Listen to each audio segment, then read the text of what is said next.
রাষ্ট্রপতির ক্ষমা প্রদর্শনটা যেটা আছে আর্টিকেল 49-এ, এটা যে কোনো আদালতের রায় অর্থাৎ দণ্ডমার্জনা, দণ্ড মওকুফ, দণ্ডহ্রাস, দণ্ড স্থগিত এবং দণ্ড বিলম্বের বিষয়গুলো, এটা বাংলাদেশের সংবিধানের 49 অনুচ্ছেদ এবং 1898 সালের ফৌজদারি কার্যবিধির 401(2) 402 ক ধারা অনুসারে পরিচালিত হয়। এই বিষয়ে আপনারা জানেন, রাষ্ট্রপতি শাসিত সরকারের সময় পদ্ধতির সময়ে এটা রাষ্ট্রপতি একদম প্রিরোগেটিভ রাইট হিসেবে, অ্যাবসলিউট রাইট হিসেবে করা হয়। কিন্তু সংসদীয় পদ্ধতির সরকারে যেহেতু এই ফাংশনটাও রাষ্ট্রপতির কাছে প্রধানমন্ত্রীর কনসালটেশন অনুসারেই যেতে হয়, সেই হিসাবে সংসদীয় পদ্ধতির সরকারে সেটা ডিল হয়। আমরা বিগত সময়ে দেখেছি রাষ্ট্রে এই ধারার, রাষ্ট্রপতির এই ক্ষমতার যথেষ্ট অপব্যবহার হয়েছে, মিসইউজ, অ্যাবিউজ, যাই বলি সব কিছুই হয়েছে। এবং যারা ফাঁসির দণ্ডপ্রাপ্ত আসামি বিভিন্ন হেনিয়াস ক্রাইমে, তাদেরকেও অপর্যাপ্ত ক্ষমা প্রদর্শনের মাধ্যমে রাষ্ট্রে হত্যাযজ্ঞের একটা উৎসাহ দেওয়া হয়েছে। এইটার কারণে সমাজে একটা আলোচনা এসছে রাষ্ট্রের মধ্যে, এই ক্ষমতাটা প্রেসিডেন্টের হাতে এভাবে অবারিত থাকা উচিত কিনা।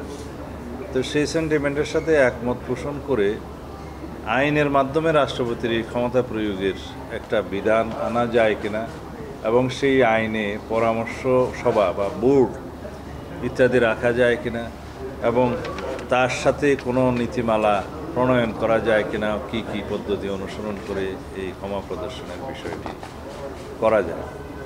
তা আমরা নীতিগতভাবে একমত হয়েছি যে রাষ্ট্রপতির এই ক্ষমা প্রদর্শনের বিষয়টি আইন দ্বারা নিয়ন্ত্রিত হবে। কনস্টিটিউশনের আর্টিকেল 100-এর যে বিধানটা বর্তমানে আছে তার সাথে একটা বাক্য সংযোজন করার বিষয়ে সবাই একমত হয়েছে যে তবে রাষ্ট্রপতির এই ক্ষমতা সংসদে প্রণীত আইনের দ্বারা পরিচালিত হইবে, এই লাইনটা সংযোজন করার বিষয়ে একমত হয়েছে। এবং আইনের দ্বারা যে সংসদ যে আইন করবে সেই আইনটা করার সময় সবাইকে নিয়ে আলোচনা করে এবং সেই আইনকে কতটা সমৃদ্ধ করা যায় যাতে মিসইউজ না হয় সেই ক্ষমতার, সেই বিষয়টা তখন আইন প্রণয়নের সময় দেখা যাবে। এবং এখানে অনেকের পরামর্শ আছে যে যে সমস্ত পরিবার ক্ষতিগ্রস্ত হবে, যাদেরকে ক্ষমা করা হলো তার প্রেক্ষিতে তাদেরও একটা অনুমতির বিষয় থাকবে, তাদেরকে অন্তর্ভুক্ত করা হবে, সেটা অনুসরণীয় নীতির মধ্যে থাকবে।